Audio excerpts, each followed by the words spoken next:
Hello everyone, நான் psychological councillor Eos. இன்று நாம் பெட்டிலே படுத்தவுடன் தூக்கம் வருவதற்கான நுட்பங்கள் தொடர்பாகவே பார்க்க இருக்கின்றோம். அதற்கு முதல் எனது யூடியூப் சேனலை 85% சப்ஸ்கிரைப் செய்யாமல் பார்த்து கொண்டிருக்கிறீர்கள். என்ன காரணம் என்று தெரியவில்லை. நீங்கள் விரும்பினால் சப்ஸ்கிரைப் செய்துவிட்டு வீடியோவை தொடருங்கள் என்று அன்பாக கேட்டுக்கொள்கிறேன். தூக்கம் என்பது நமது களைப்பை நீக்குகின்ற விஷயம் மட்டுமல்ல, நமது உடலிலே நோய் வராமல் இருக்க செய்கின்ற பல்வேறு தொழிற்பாடுகளை செய்கின்ற ஒரு விடயமாகத்தான் இந்த தூக்கம் காணப்படுகிறது. சாதாரணமாக ஒரு மனிதன் ஒரு நாளைக்கு 7 தொடக்கம் 8 மணித்தியாலங்கள் ஒழுங்காக தூங்க வேண்டும். தூக்கம் நமது உடலுக்கு புத்துணர்ச்சியை கொடுக்கின்றது, அதே போல் ஓய்வையும் கொடுக்கின்றது. புத்துணர்ச்சியை அடைந்து கொள்ள வழிவகுக்காத தூக்கத்தை தான் நாம் தூக்க பிரச்சினை என்று கூறுகின்றோம். உங்களுக்கு தெரியும், நமது மூளையிலே சிறிய கடலை உருவத்திலே பீனல் கிளாண்ட் என்கின்ற ஒரு சுரப்பி காணப்படுகிறது. இதிலிருந்து மெலட்டோனின் என்கின்ற ஹோமோன் உற்பத்தியாகும். இதுதான் தூங்குவதற்கு உதவும் மிக முக்கியமான ஹோமோன் ஆகும். இந்த மெலட்டோனின் வேலை என்ன தெரியுமா? சுறுசுறுப்பான மூளையை தாலாட்டு பாடி தூங்க வைப்பது தான் இதன் முக்கியமான வேலை. சுருக்கமாக சொல்வதென்றால், மெலட்டோனின் அதிகமானால் தூக்கம் அதிகம் வரும், மெலட்டோனின் குறைவானால் தூக்கம் வராது. எந்தவித டெப்லெட்டுகளின் உதவியும் இல்லாமல் தூக்கத்தின் தரத்தையும் அளவையும் அதிகரிக்கும் சில வழிமுறைகள் தொடர்பாகவே இப்போது நாம் இந்த வீடியோவிலே பார்க்க இருக்கின்றோம். தூக்கம் வராதவர்கள் முதலாவது செய்ய வேண்டியது தூங்குவதற்கென ஒரு நேரத்தை ஃபிக்ஸ் பண்ணி வைத்திருத்தல் வேண்டும். அதே நேரத்தையே எல்லா நாட்களிலும் கண்டினியூ பண்ண வேண்டும். அப்படி கண்டினியூவாக செய்தால்தான் குறிப்பிட்ட நேரம் வந்த உடனேயே நமக்கு ஆட்டோமேட்டிக்காக தூக்கம் வந்துடும். குறைந்தது இது நமது பழக்கத்துக்கு வர 21 நாட்களாவது தேவைப்படும். இதில் கடந்த இரவு எவ்வளவு நேரம் தூங்க முடிந்தது என்பதை கவனத்தில் கொள்ளாமல் காலையில் ஒரு குறித்த நேரத்துக்கு எழும்ப பழகிக்கொள்ள வேண்டும். ஒரு நாளைக்கு சராசரியாக 8 மணி நேரமாவது தூங்குவது நல்லது. அடுத்ததாக தொடர்ச்சியாக உடற்பயிற்சிகள் செய்ய வேண்டும். உடற்பயிற்சிகள் என்கின்ற பொழுது ஜிம்முக்கு போய்த்தான் செய்ய வேண்டியது என்ற அவசியம் இல்லை. ஒரு அரை மணி நேரம் வாக்கிங் போனாலே போதுமானது. பெண்கள் வீட்டு வேலைகளை தொடர்ச்சியாக அரை மணித்தியாலத்துக்கு செய்தாலே போதுமானது. அது வீடு சுத்தம் செய்வதாக இருக்கலாம், அல்லது ஆடைகளை துவைப்பதாக இருக்கலாம், அல்லது வீட்டு தோட்டத்தை சுத்தம் செய்து தண்ணீர் பாய்ச்சுவதாக கூட இருக்கலாம். ஆனால் தூங்குவதற்கு 3 மணி நேரத்துக்கு முன்னாடி கண்டிப்பாக உடற்பயிற்சிகள் செய்யக்கூடாது. பகலில் செய்வது நல்லது. மூன்றாவது, உங்களுக்கு தூக்கம் வராவிட்டால் தூக்கத்தை தூண்டுவதற்காக மதுபானத்தையோ அல்லது தூக்க மாத்திரைகளையோ பயன்படுத்திக் கொள்வதை நீங்கள் தவிர்த்து கொள்ளுதல் வேண்டும். குறிப்பாக தூங்கச் செல்லுவதற்கு முன் சிறுநீர் கழித்துவிட்டு தூங்கச் செல்லுவதை பழக்கமாக்கி கொள்ளுதல் வேண்டும்.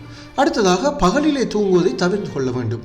அதையும் தாண்டி ஒரு குட்டி தூக்கம் போட விரும்பினால் 20 நிமிடங்களுக்குள் உங்கள் தூக்கத்தை முடித்துக் கொள்ளுதல் வேண்டும். ஆனால் அதனை நீங்கள் வழமையாக தூங்கும் இடத்தில் தூங்கக்கூடாது.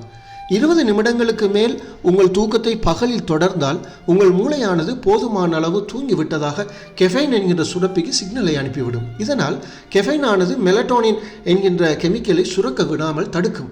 இதனால் நமக்கு இரவிலே தூக்கம் வராத ஒரு நிலை ஒன்று ஏற்படும். அடுத்ததாக, மாலை நேரங்களிலே கோஃபி, பிளேண்டி போன்றவற்றை குடிப்பதை தவிர்த்து கொள்ள வேண்டும். ஏனென்றால் கோஃபி, பிளேண்டியில் உள்ள கெஃபைன் என்கின்ற கெமிக்கல் மூளை சுறுசுறுப்பாக ஆக்கி மெலட்டோனின் அளவை குறைக்கிறது.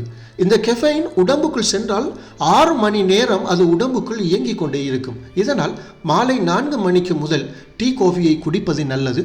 தூங்கச் செல்வதற்கு முன் நீங்கள் டீ காஃபி அருந்துபவராக இருந்தால் அந்த பழக்கத்தை நீங்கள் நிறுத்திக் கொள்வது நல்லது. அடுத்ததாக, தூங்குவதற்கு முன் நிறைய சாப்பிடவும் கூடாது. நிறைய சாப்பிட்டு விட்டு தூங்க போனால் உடலில் செரிமான செயற்பாடு என்பது நடைபெற்று கொண்டிருக்கும். செரிமான செயற்பாடு நடைபெற்று கொண்டிருக்கின்ற பொழுது நீங்கள் ஒரு அசௌகரியமான நிலையை உணர்வீர்கள். இதனால் உங்களுக்கு சரியான தூக்கம் வராது. அடுத்ததாக, ப்ளூ லைட் உள்ள உபகரணங்களையும் நீங்கள் தூங்குவதற்கு முன்னர் பாவிப்பதை தவிர்த்து கொள்வது நல்லது. ப்ளூ லைட் என்ன செய்யும் என்றால், நமது மூளைக்கு ஒரு சிக்னலை கொடுக்கிறது. அதாவது இன்னும் இரவு ஆகவில்லை, பகலாகத்தான் இருக்கிறது. இதனால் மெலட்டோனின் அளவு குறைகிறது.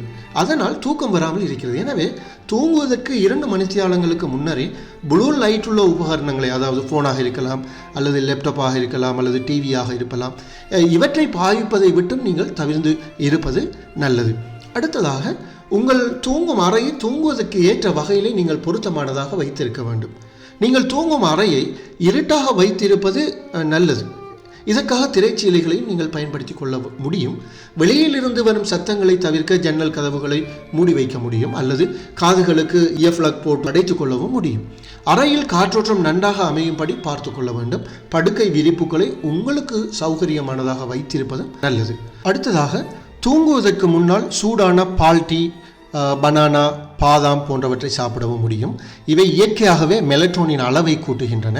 எனவே இந்த சாப்பாடு வகைகளையும் நீங்கள் தூங்குவதற்கு முன் அதிகரித்து கொள்ளலாம். இவை எல்லாம் செய்துவிட்டு தூங்க போனாலும் தூக்கம் வரவில்லையா? கட்டிலில் புரண்டு கொண்டு நேரத்தை வீணடிக்காமல் எழுந்து சென்று வேறு வேலைகள் ஏதாவது இருந்தால் அதனை ஒரு 10 நிமிடங்கள் செய்யுங்கள். அல்லது ஒரு புத்தகத்தை 10-15 நிமிடங்கள் வாசியுங்கள். அல்லது 15-20 நிமிடங்கள் சற்று ஓய்வெடுத்து பின் தூங்க செல்லுங்கள். ஆனால் அந்த நேரத்தில் ப்ளூ லைட் உள்ள ஃபோன், லேப்டாப், டிவி எதனையும் நீங்கள் கட்டாயம் பார்க்கக்கூடாது. தூங்குகின்ற போது திடீரென முழிப்பு வந்தால் உடனே ஃபோனையோ கிளாக்கையோ எடுத்து பார்க்க வேண்டாம். அப்படி நேரத்தை நீங்கள் பார்த்தால் தூங்கிய நேரம் குறைவாக இருந்தால் இனி நமக்கு தூக்கம் வருமா என்ற கவலையும் பயமும் சந்தேகமும் ஏற்படும். இதனால் நமக்கு தூக்கம் பயம் ஏற்படும். இனி நம்மால் தூங்க முடியாது என்ற ஒரு தன்னம்பிக்கையற்ற நிலை உருவாகும். எனவே இந்த செயற்பாடுகளை நீங்கள் தூக்கம் வராமல் இடையிலே விழிக்கின்ற பொழுது தவிர்த்து கொள்ளுதல் வேண்டும்.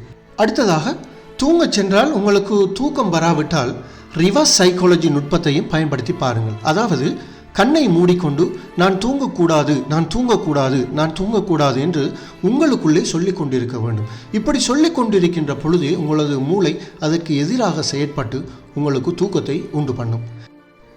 இப்படி நீங்கள் செய்தும் உங்களுக்கு தூக்கம் வராவிட்டால் நீங்கள் படுக்கையிலே இருந்து கொண்டு மூச்சு பயிற்சிகளில் ஈடுபட வேண்டும். மூச்சு பயிற்சி என்பது நன்றாக மூச்சை உள்ளெடுத்து நன்றாக மூச்சை வெளியிடுகின்ற ஒரு செயற்பாடும் காணப்படுகின்றது. ஆனால் தூக்கம் வராத பிரச்சனை உடையவர்கள் 4-7-8 என்கின்ற அந்த பிரீத்திங் டெக்னிக்கை பயன்படுத்துவது நல்லது. அதாவது 4-7-8 என்பது 4 என்பது 4 செகண்ட்கள் மூச்சை உள்ளெடுத்து, 7 என்பது 7 செகண்ட்கள் மூச்சை உள்ளே நிறுத்தி வைத்து, 8 என்பது 8 செகண்ட்கள் மூச்சை வெளியிலே இட வேண்டும். இதுபோல 5 தடவைக்கு மேல் நீங்கள் செய்ய வேண்டும். இதை செய்துவிட்டு படுக்கையில் அப்படியே தூங்குங்கள். தூங்கி வேகமாக கண்களை மூடி திறக்க வேண்டும். இப்படி மூடி திறக்கின்ற பொழுது கண் இமைகள் சீக்கிரம் டயர்டாக தொடங்கும். அதனால் உங்களுக்கு தூக்கம் சீக்கிரமாக வந்துவிடும். தூக்கத்தோடு தொடர்புடைய பிரச்சனைகள் அனைவருக்கும் பொதுவானது. இது எனக்கு மட்டும்தான் இந்த பிரச்சனை இருக்கின்றது என்று நீங்கள் பயப்படக்கூடாது. உலகத்திலே நிறைய பேர் தூக்க பிரச்சனைகளால் அவதிப்படுகிறார்கள்.